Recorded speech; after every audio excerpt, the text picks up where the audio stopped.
मेरी ननदें मेरे लिए बोझ नहीं है। ये क्या, तुम वापस मायके आ गई? तुम्हें शर्म नहीं आती? जब देखो मुंह उठाकर चली आती हो। ससुराल में मन ही लगता नहीं लगता क्या? सुषमा भाभी ने ताना मारा तो सुरभि अंदर तक हिल गई, पर वो भाभी का ये कड़वा ताना भी सह गई। अभी 2 साल पहले ही सुरभि की शादी राजेश से हुई थी।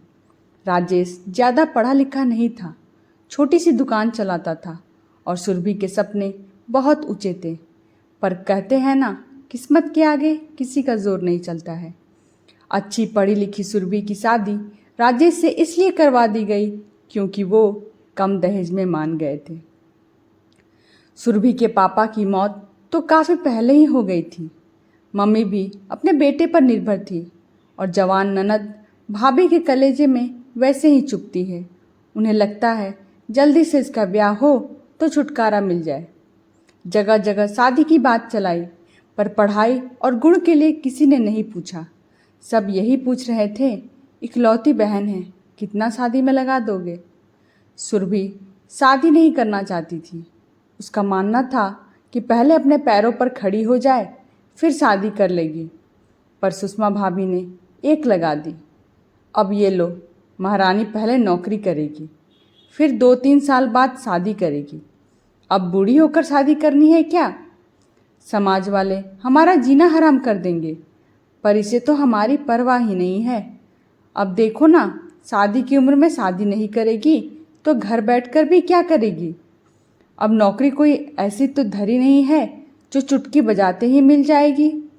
ज़्यादा उम्र हो जाएगी तो लड़के भी नहीं मिलेंगे। मैं तो कह देती हूँ, 2-3 महीने में शादी निपटा दो ताकि हमारे सिर से बोझ उतरे।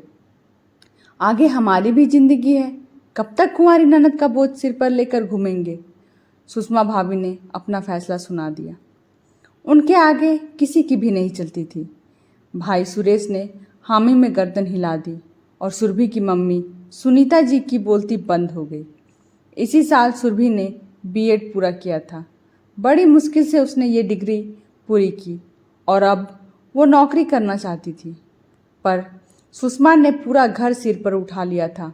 सुरेश भी अपनी तरफ से पूरी कोशिश कर रहा था, पर जहाँ अच्छे लड़के मिल रहे थे वहाँ उतना ही दहेज मांगा जा रहा था। आप भी बेकार विचार कर रहे हो। अब लड़का 12वीं पास है, छोटी सी दुकान चलाता है, तो क्या हुआ?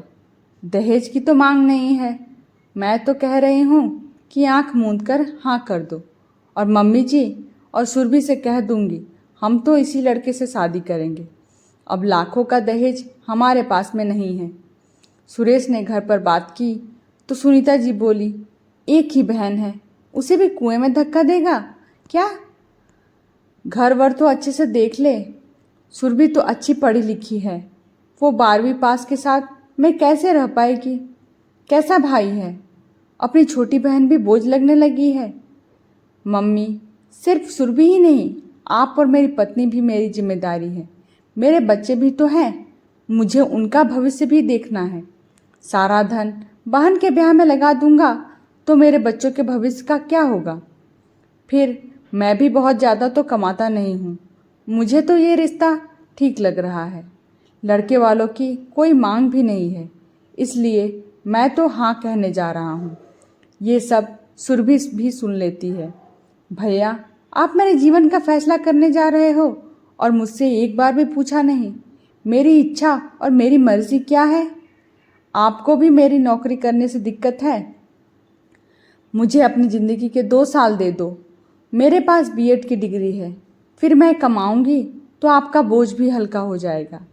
बस अब चुप कर। मैंने और सुषमा ने फैसला कर लिया है, तेरी शादी उसी लड़के से होगी, और अब तुझे जो भी करना है अपने घर जाकर करना। हमारे सिर से तो बोझ उतरे। भैया, आप मुझे बार बार बोझ कहकर बुला रहे हो। कल को आपकी बेटी भी बड़ी होगी तो वो भी बोझ होगी। उसकी शादी भी जल्दी ही बिना उसकी मर्जी के कर दोगे क्या? सुरभि ने सवाल किया तो सुरेश और सुषमा चुप हो गए। भाई और भाभी के दबाव के कारण सुरभि ने शादी के लिए हाँ कर दी। अपने सपनों को टूटता देखकर वो बहुत रोई। सुनीता जी ने उसे संभाला और उसकी शादी राजेश से हो गई। सुरभि शादी होकर ससुराल आई तो देखा यहाँ का माहौल एकदम ही अलग था। घर परिवार में पढ़ाई लिखाई से किसी को लेना देना नहीं था। सासू माँ ने यही बोला कि लड़की को पढ़ाकर क्या करना है, उसे तो चूल्हा चौका ही तो संभालना है। अब तेरी पढ़ाई को चूल्हे में झोंक दे और रसोई संभाल ले। हमें तो पढ़ी लिखी बहू नहीं चाहिए थी। ये तो तू हमारे बेटे को पसंद आ गई तो इसलिए हामी भर ली, वरना लड़कियों की कोई कमी नहीं थी। ये सुनकर सुरभि मन महसूस कर रह गई। उसे लग रहा था कि उसके भैया भाभी ने उसकी पढ़ाई की कीमत नहीं समझी तो क्या हुआ, उसके ससुराल वाले जरूर समझेंगे। कम दहेज लिया था तो वो तो यही अंदाज़ा लगा रही कि वो लोग खुले विचारों के होंगे और किसी वजह से वो राजेश की पढ़ाई पूरी नहीं कर पाए होंगे। ससुराल में आर्थिक स्थिति ज़्यादा अच्छी नहीं थी। उसके ससुर जी लकवाग्रस्त थे और बिस्तर पर ही रहते थे और सास घर देखती थी। 2 छोटी नंदें थीं जो स्कूल में पढ़ रही थी।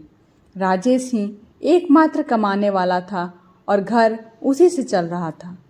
सुरभि ने तसल्ली से घर की हालत का मुआयना किया। अपनी सास रजनी जी को समझा। वो बोलने में तेज थी पर जब कोई प्यार से समझाए तो समझ जाती थी। राजेश भी कम बोलते थे। उसे बस सुबह से लेकर रात तक दुकान संभालनी होती थी। घूमने फिरने का भी समय नहीं मिल पाता था। वो अपनी पत्नी सुरभि की बहुत इज्जत करता था और उसे प्यार से रखता था। शुरुआत में सुरभि ने सबको समझा और फिर उसने एक दिन जब सास अकेली बैठी थी तो बात की। मम्मी जी, अभी तो दोनों बेटियां छोटी हैं। अब ये दोनों स्कूल से कॉलेज जाएंगी। कल को इनकी शादी भी करनी होगी तो इतने पैसे कहाँ से आएंगे। राजेश की कमाई से तो बस घर ही चल पाता है। भविष्य के लिए कोई सेविंग तो है ही नहीं। अगर घर चलाने वाले 2 जन हो तो घर आराम से चलेगा। भविष्य के लिए पैसे भी जमा हो जाएंगे। हाँ बहू, तू कह तो ठीक रही है। अब देखो ना, राजेश के पिताजी तो बिस्तर पकड़े हुए हैं। दोनों बेटियां भी अभी छोटी हैं। अब कोई दूसरा बेटा भी नहीं है जो सहारा बन जाता। वो कमाता तो घर चलाने में और भी घर चलाने में और भी आसानी होती। रजनी जी ने कहा। मम्मी जी, ज़रूरी थोड़ी है बेटा ही घर चलाए। बेटी और बहू भी तो घर चला सकती हैं। अब देखो ना, मैंने भी बीएड की हुई है। अभी मुझे भी अच्छे स्कूल में अच्छी नौकरी मिल सकती है और मेरी पगार भी अच्छी खासी होगी। सुबह 7 बजे जाओ और दोपहर तक घर वापस। अब अच्छा वेतन आएगा तो घर को ही सहारा मिलेगा।